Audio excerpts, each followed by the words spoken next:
Hello दोस्तों आज का जो टॉपिक है बहुत ही यूनिक है, क्योंकि आज के इस टॉपिक में मैं आपको बताऊंगा कि पाइप और ट्यूब में अंतर क्या होता है। वो भी बेसिक में अंतर बताऊंगा, बहुत ही क्लियर कट आपको अंतर बताऊंगा कि दोनों में अंतर क्या होते हैं। क्योंकि अगर आप इंडस्ट्री में वर्क करते हैं तो ये कंफ्यूजन बहुत बना रहता है कि पाइप क्या है, ट्यूब क्या है, इन दोनों में अंतर क्या होता है। क्योंकि दोनों दिखने में एक जैसे होते हैं, तो किसको मैं पाइप बोलूं और किसको ट्यूब बोलूं। कई बार अगर आप इंटरव्यू देने जाते हैं तो आपसे पूछ लिया जाता है कि पाइप और ट्यूब में बेसिक डिफरेंसेस क्या होते हैं, तो आप उस समय सोच में पड़ जाते हैं। लेकिन अगर आप इस वीडियो को देखते हैं तो आपको सोचने की जरूरत नहीं है। आपको मैं ऐसे ऐसे एग्जांपल देके बताऊंगा, आपको भूलेगा भी नहीं।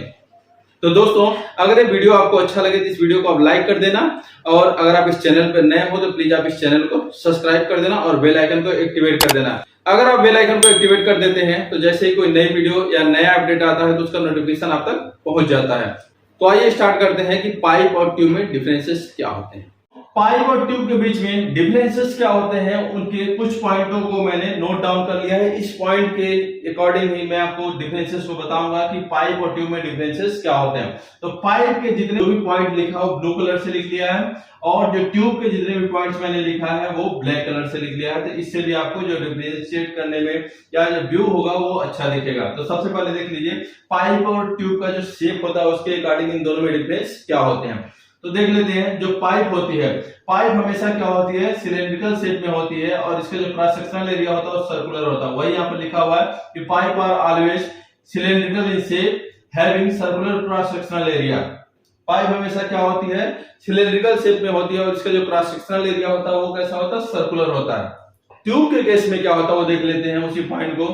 ट्यूब में भी in circular cross sectional area, rectangular, square और एनी अदर शेप। यानी कि ट्यूब के केस में ऐसा कुछ भी नहीं है कि ये सर्कुलर होगा। ट्यूब के केस में क्या हो सकता है, ट्यूब सर्कुलर भी हो सकती है, रेक्टेंगुलर भी हो सकती है, स्क्वायर भी हो सकती है, या कोई और शेप है तो उस शेप की भी ट्यूब हो सकती है। तो ये हो गया इन दोनों के शेप के अकॉर्डिंग इन दोनों में डिफरेंस। दूसरा पॉइंट देख लेते हैं कि इसकी यूज के आधार पे इन दोनों में डिफरेंस क्या है। तो pipe are used to convey fluid like water, oil, gas etcetera from one place to another place.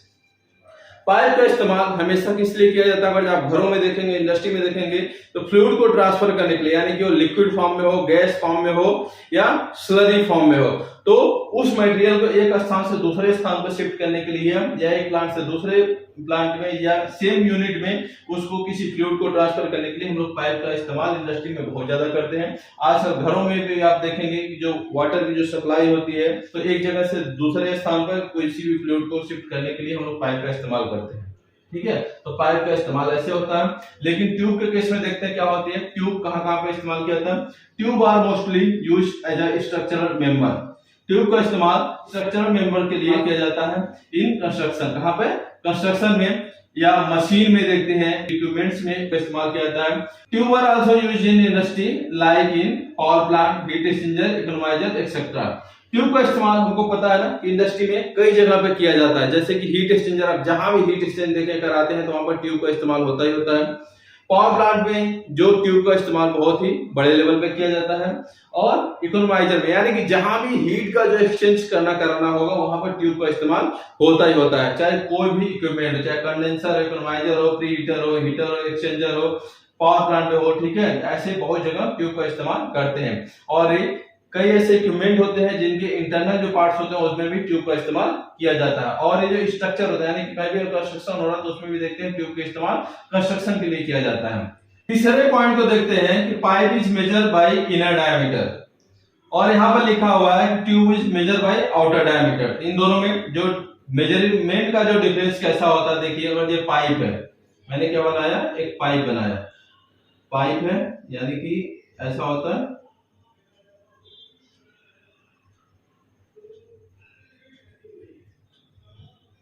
बहुत ही कॉमन चीजें होती है, हमेशा आपको याद रखनी चाहिए। ठीक है, तो पाइप का हमेशा इस्तेमाल करते हैं तो वो हमारा कौन सा एरिया यूज होता है, इसका इनर साइड एरिया यूज होता है। और जो ट्यूब का इस्तेमाल करते हैं तो हम क्या हीटिंग के लिए मैक्सिमम यूज करते हैं, तो इसका जो आउटर जो वॉल होती है वो यूज, क्योंकि जो हीट का एक्सचेंज होता है वो आउटर एरिया से होता है।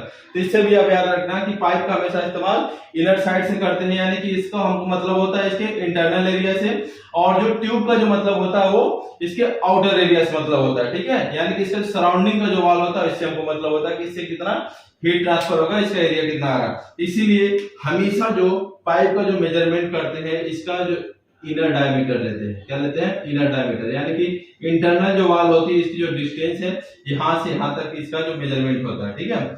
और जो ट्यूब का जो मेजरमेंट होता है इसका आउटर जो डायमीटर होता है उससे लेते हैं, यानी कि इसका यहां से लेके और यहां तक इसका कितनी डाया है इसको लेते हैं ट्यूब के केस में। यानी कि अगर कोई लाइन है जिसकी जो साइज है वो 2 इंच है, 2 इंच के केस में, और जिसको ट्यूब के अकॉर्डिंग जब मेजर करेंगे तो उसका जो आउटर डायमीटर इतना आएगा, ठीक है। और उसी को पाइप के अकॉर्डिंग आप मेजर करेंगे तो उसका जो डायमीटर आएगा वो इतना आएगा, क्योंकि पाइप के केस में इंटरनल डाया मेजर करते हैं और ट्यूब के केस में आउटर डाया मेजर करते हैं, ठीक है, ये कंफर्म है। अब देखिए इसके थिकनेस के अकॉर्डिंग इनमें दोनों में डिफरेंस क्या होता है। तो जो अपना जो चौथा पॉइंट है, pipe size thickness is in schedule number. Pipe size जो होती है इसकी जो थिकनेस होती है, यानी कि मैंने जो बताया ना ये पाइप इतनी मोटी है, तो देखिए ये इसकी जो वॉल है यहां से लेके यहां तक इसमें क्या है, थिकनेस, इसकी मोटाई है। यानी कि अगर जिसको हम इसके कट निकालते हैं तो पाइप की क्या होगा, ऐसे होगा, इसको कट निकाल देते हैं, ठीक है, ये हो गया। तो ये जो पाइप है यहां से लेके और ये किनारा इसका, ये क्या है, इसकी थिकनेस है। तो जो पाइप के केस में जो भी लाइन है उसकी जो थिकनेस होगी वो क्या होगा, शेड्यूल नंबर होती है, यानी कि वो उसकी कितनी मोटाई है उसके क्या प्रेजेंट करते हैं, उसका शेड्यूल नंबर, कि शेड्यूल 20 की है कि 40 की है कि 80 की है, ठीक है, ऐसे होगा। यानी कि यहां से इस केस में देखा जाए तो यहां से और इसके बीच में ये कितनी मोटी है वो क्या डिपेंड प्रेजेंट करता है, इसका शेड्यूल नंबर प्रेजेंट करता है पाइप का। लेकिन ट्यूब के केस में क्या होता है, tube thickness is always in inch और एमएम, ठीक है। ट्यूब की जो थिकनेस होती है यानी कि ट्यूब की और जो मोटाई होगी वो शेड्यूल नंबर में मेजर नहीं होती है, वो किस में मेजर होगी, या तो इंच में मेजर होगी या एमएम में मेजर होगी, ठीक है। ये कितनी मोटी है ट्यूब, ठीक है। तो ट्यूब को हमेशा शेड्यूल नंबर से जानते हैं कि कितना मोटा है कितना पतला है, और ट्यूब को हमेशा जानते हैं इंच या एमएम में जानते हैं। जो पांचवा डिफरेंस है कि maximum available size of pipe is 80 inch, यानी कि और जब नॉर्मली देखेंगे तो जो पाइप की जो साइज होती है वो आपको मार्केट में मिल जाती है मैक्सिमम 80 इंच तक।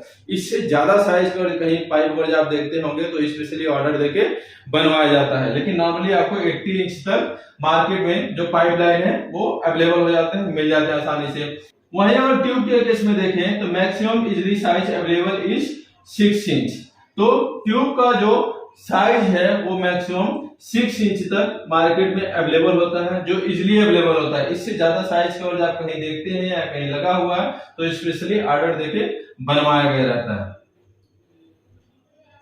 6 पॉइंट देखते हैं कि पाइप की जो मैन्युफैक्चरिंग होती है वो जो प्रोसेस होता है बहुत ही इजी होता है, इसलिए इसका जो बल्क जो मैन्युफैक्चरिंग होती है वो पॉसिबल होती है।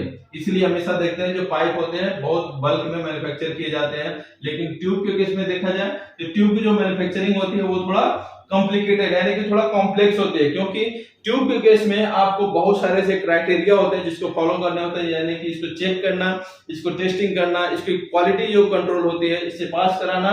तो ये सब जो प्रोसेस होते हैं इससे जो ट्यूब की जो मैन्युफैक्चरिंग भी थोड़ा कॉम्प्लेक्स होती है, और इतने क्राइटेरिया होते हैं इसको पास कराने में भी जो ट्यूब जो होती है उसको बहुत ज्यादा बल्क में मैन्युफैक्चर नहीं किया जाता है।